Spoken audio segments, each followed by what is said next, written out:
Hi friends, ഞാനിന്ന് നിങ്ങളുമായിട്ട് share ചെയ്യാൻ പോകുന്നത് എല്ലാവർക്കും വളരെ ഉപകാരപ്രദമായ നല്ല ടിപ്സുകളുമായിട്ടാണ്. അപ്പോൾ വീഡിയോ സ്കിപ്പ് ചെയ്യാതെ കണ്ടാൽ മാത്രമേ മനസ്സിലാവുകയുള്ളൂ. അപ്പോൾ വീഡിയോയിലോട്ട് കിടക്കാം. അപ്പോൾ ഫസ്റ്റ് ടിപ്പ് എന്ന് പറഞ്ഞാൽ നമ്മൾ മാവൊക്കെ കുഴച്ചതിന് ശേഷം ബാക്കി വരുമല്ലോ, അപ്പോൾ അതിങ്ങനെ എണ്ണ തടകിയതിന് ശേഷം ഒരു ഡപ്പയ്ക്കകത്ത് അടച്ച് ഫ്രിഡ്ജിനകത്ത് വെച്ചാൽ നമുക്ക് മുകൾ ഭാഗമൊന്നും ഡ്രൈ ആകാതെ തന്നെ നമ്മൾ ഫ്രഷായിട്ട് ഇപ്പോൾ കുഴച്ച മാവ് കണക്ക് തന്നെ ഇരിക്കും. അപ്പോൾ ഇങ്ങനെ ചെയ്യാത്തവരൊന്ന് ചെയ്ത് നോക്കുക.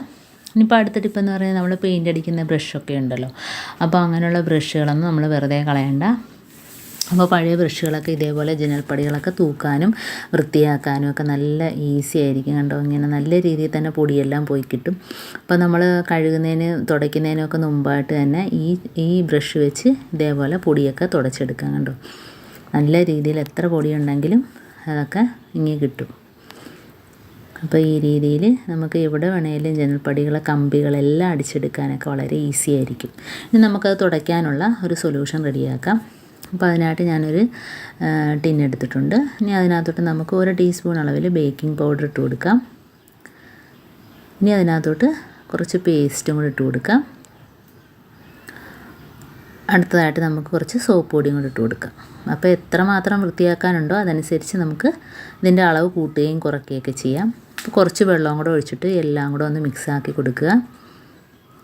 അപ്പോൾ ബേക്കിംഗ് പൗഡറും കോൾഗേറ്റും അതേപോലെ തന്നെ സോപ്പ് പൊടിയും കൂടെ ആകുമ്പോഴത്തേനും നല്ലൊരു ക്ലീനിങ് സൊല്യൂഷൻ തന്നെയാണ്.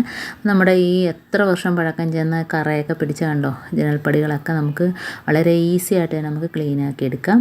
അപ്പോൾ അതിനായിട്ട് ഞാൻ അതിന് മുമ്പായിട്ട് നമുക്ക് ഈ കലക്കി വെച്ച് ഈ സൊല്യൂഷൻ അതിൻ്റെ പുറത്തോട്ട് ഒഴിച്ചു കൊടുക്കാം. ഈ അഴുക്ക് കറ അതിനകത്തോട്ടൊക്കെ ഒന്ന് ഒഴിച്ചു കൊടുക്കാം. എന്നിട്ട് 10 മിനിറ്റ് നമ്മൾ ഇതേപോലെ ഒന്ന് വെച്ച് കൊടുക്കുക.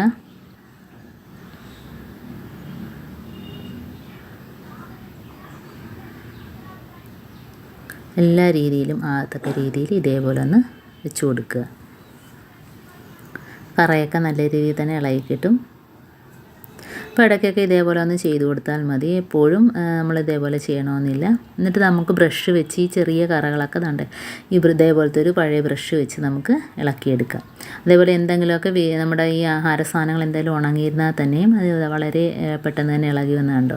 അപ്പോൾ ആ രീതിയിലൊക്കെ നമുക്ക് ചെയ്തെടുക്കാൻ പറ്റും. ഒഴിച്ച് വെച്ചാൽ 10 മിനിറ്റെങ്കിലും നമ്മൾ റെസ്റ്റ് ചെയ്യാൻ വേണ്ടി വെച്ചതിന് ശേഷം ഇതേപോലെ നമ്മൾ ബ്രഷ് ഇട്ട് തേച്ചതിന് ശേഷം ഒരു കഷ്ണം തുണി എടുത്തിട്ട് ഇതേപോലെ ആദ്യം ഒന്ന് തുടച്ച് കളയുക. ഇതേപോലെ നമ്മൾ കോട്ടൻ്റെ തുണി ഒരു കഷ്ണം വെച്ച് ഇതേപോലെ തുടച്ച് കളയുന്നതായിരിക്കും നല്ലത്. അപ്പോൾ നല്ല രീതിയിൽ തന്നെ അതെല്ലാം ഇളകി വരും. കണ്ടോ, അതിന് ശേഷം വേറൊരു കഷ്ണം തുണിയും കൂടെ വെച്ച് നല്ലോണം ഒന്ന് നനച്ചിട്ട് ഇതേപോലെ ഒന്നുകൂടെ തുടച്ചെടുക്കുക. അപ്പോൾ തന്നെ നല്ല ക്ലീനായിട്ട് കിട്ടിയിട്ടുണ്ട്. ഇനി നമുക്ക് ഇത് ഉണങ്ങിയതിന് ശേഷമാണ് ഇതിൻ്റെ കറക്റ്റ് ആ ഒരു കളർ വ്യത്യാസം നമുക്ക് മനസ്സിലാകത്തുള്ളൂ.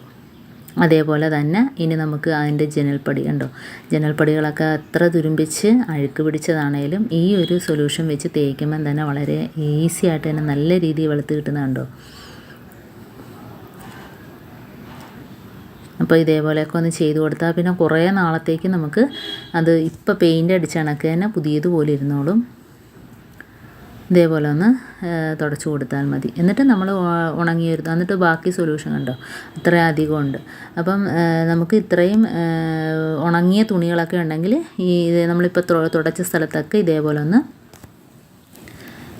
തുടച്ചെടുക്കുക. കണ്ടോ, ഉണങ്ങിയ തുണി വെച്ചും കൂടെ തുടച്ചെടുക്കുക. അതിന് ശേഷം നമ്മുടെ ജനൽപ്പടികളൊക്കെ ഉണങ്ങിയതിന് ശേഷം കൈ വെച്ച് തൊടുമ്പം തന്നെ നല്ല രീതിയിൽ കണ്ടോ അഴുക്ക് കറകളെല്ലാം പോയിട്ട് നല്ല രീതിയിൽ തന്നെ വെളുത്ത് കിട്ടിയിട്ടുണ്ട്. കണ്ടോ, ഇതേപോലെ നമ്മുടെ എല്ലാ ജനലിൻ്റെ ഭാഗത്തും ഇതേപോലെ ചെയ്തെടുക്കുക.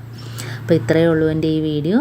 ഈ ടിപ്സുകൾ നിങ്ങൾക്ക് ഇഷ്ടമായെങ്കിൽ ഒന്ന് ലൈക്ക് ചെയ്യാനും കമൻറ്റ് ചെയ്യാനും സബ്സ്ക്രൈബ് ചെയ്യാനും മറക്കരുത്.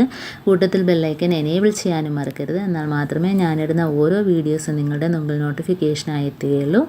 അപ്പോൾ ഇനിയും നല്ല നല്ല ടിപ്സുകളുമായിട്ട് വീണ്ടും കാണാം. അതുവരേക്കും താങ്ക്സ് ഫോർ വാച്ചിങ്.